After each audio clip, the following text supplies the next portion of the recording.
So I'm Angela Ndambuki. I'm the Regional Director of IFPI. IFPI stands for International Federation of Phonographic Industry, and we're basically dealing with the recording industry worldwide. We're the voice of the recording industry. At IFPI, as the Regional Director, I'm in charge of the 46 countries in Sub-Saharan Africa. And it's pretty interesting, actually. And we're currently, because it's our first year, I got the job last year in around July, where we really set up the office in Nairobi for the region. So we said, now we're here, what do? We have to prioritize some countries. We can't just start with 46 countries, at one go. So we prioritized 6 countries, Kenya, Nigeria, Ghana, Botswana, Uganda, and Tanzania. Of course, I had to take care of East Africa because I'm, just to be sure that I'm able to reach, the closer countries, just to be more effective and to understand the landscape, the environment of Africa, Sub-Saharan Africa in particular, in regards to the music industry particularly. So basically, what we do, we also identified 5 priority, areas where we can be able to handle. So we work a lot of policy and advocacy issues. So far, we've done so much. Actually, in those 6 months, we've actually done like a whole year's, work plan. So in terms of policy and advocacy, we've worked on the Africa Continental Free Trade Area, just to be able to see how can we engage in the IP protocol, because most of our work engages in intellectual property. We've also worked with various governments to assist them with the IP bills, the copyright acts. In particular, we've worked with Kenya on the IP bill to give our comments and our submissions to ensure that the rights holders are able to, get, the requisite rights that they need to be able to work and to conduct their business. We've done it with Nigeria as well, the Copyright Bill 2017, given them comments, especially on the online digital space.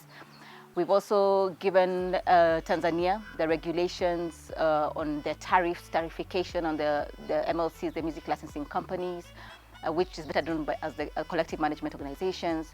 And we've also worked with Namibia as well. So as much as we have our priority countries, which are the 6 I've mentioned before, we still work with other countries, on a reactive sort of basis. So on the 6, we are proactive in terms of driving that agenda, driving their policy agenda.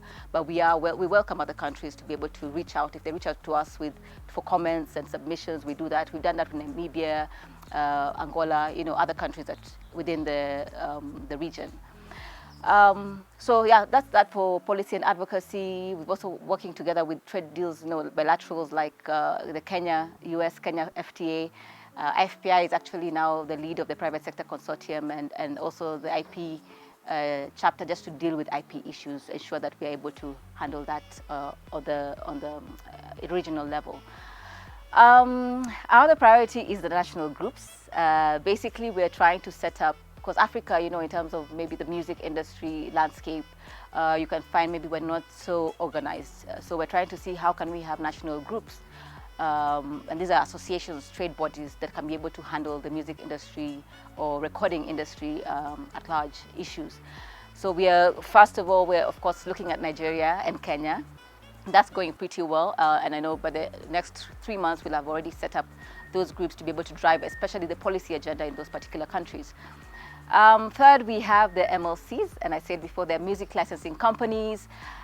Pretty interesting, collective management organizations. We know what's happening right now in Kenya. It's a bit of a, and it's not in Kenya alone, actually. In Africa, we're a bit challenged in terms of how we manage the collective management organizations. You'll find many artists, complaining, oh, we're not getting our royalties, the systems are not working. So that's what we're really concentrating on, giving that support.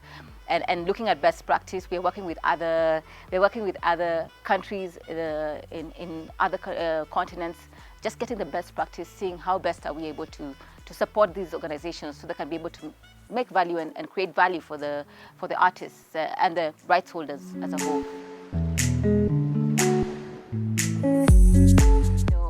When it comes to the policy issues, the legal issues, which forms the basis of how operations are like, and we also have other softer issues that affect the African continent from culture itself, There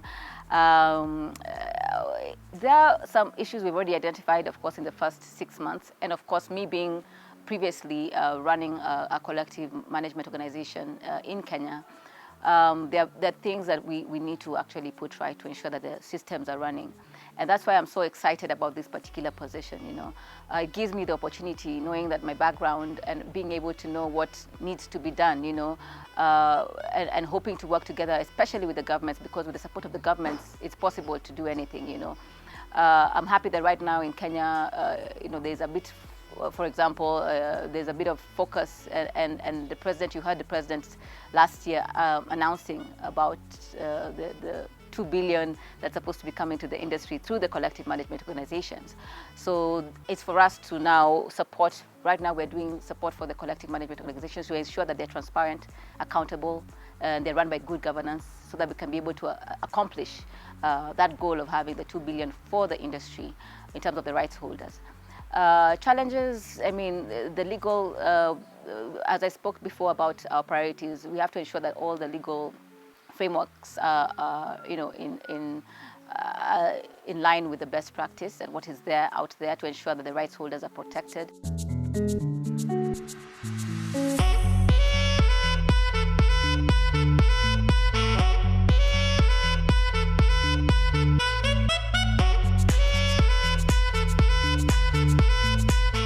There is also a challenge of us not being able to know maybe the repertoire, the metadata that we have. So putting systems in place, ensuring that we have, for us, for IFPI, we actually issue out what we call the ISRC. That's the International Standard Recording Code. And that's what identifies your music online, and whatever it plays, wherever it plays, that's how it's identified, and you're able to get your remuneration out of it. So we are setting up those ISRC centers through the national groups here, and that will be able to ensure that at least the artists here are able to even have their music out there and still recognize or are able to know where the music is playing and get their revenue out of it. Because now it's playing everywhere, nobody knows, there's no way of really looking at it or being able to see where the music is playing, so you can't get your revenue.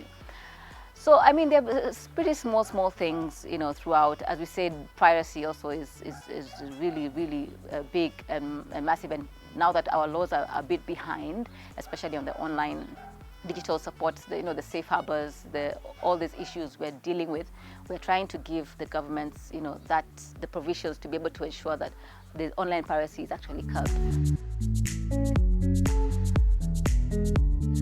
Well, it's actually very funny. When I was young, I would say I was quite energetic, and quite I think I was a funny character, really. I think I was all out there and ready for anything, and really going out to do all the things in school. I would want to be in the drama club. I would want to do this and that, but I was actually not the singer. My sister, I grew up in a family of 6 children. I had 1 sister and 4 brothers. So my sister is the one who actually used to sing, and she used to come home from school and teach me all the songs. So I guess I would give her that she actually made me really love music, and we used to sing together and harmonize, and So I guess now knowing that, and when I went to high school, I was in Loreto High School, Limuru. I became the music captain just because, I really love music. We formed a group and we were singing, and people are like, wow, you could see the passion of just loving music itself. And just being, I guess also, I didn't shy off, taking leadership positions. I was in Lukenya Academy for my years 7 and 8. I was a head girl there. So I guess even taking on that leadership, role has been, for me, it hasn't been, it's been almost just automatic, I would say. So just putting those two in place, when I went to campus, and I was in University of Nairobi first, just doing law school, I had identified 3 things that I was actually interested in: conveyancing, also because I was told it has money, so there was conveyancing, and there was IP, intellectual property. I really loved the subject, and it was really nice just being able to handle the creative side of it, of law and creativity. And I also loved whatever, I think it was human rights or environmental. I can't really recall. That was a while back. But yeah, after that, I actually found myself in the space of human rights. I went to the Kenya National Human Rights Commission, and then of course, we went on to sing after campus and form the group because I really love the creative side. I love acting, I love singing. In fact, I really wish I had time. It's only that lately my work has been so hectic. But if I had time, I'm sure I would go back and do something, acting in Phoenix Players, singing. Even in high school, I used to sing, as I said, going for drama, having all those cycle skirts and all those interesting things. I mean, I think in me, I have that creativity, and also I balance it out with some analytical side because I also love math, believe it or not, and law and just being able to analyze things. I like, challenging stuff. So I guess I found the right fit for me in intellectual property.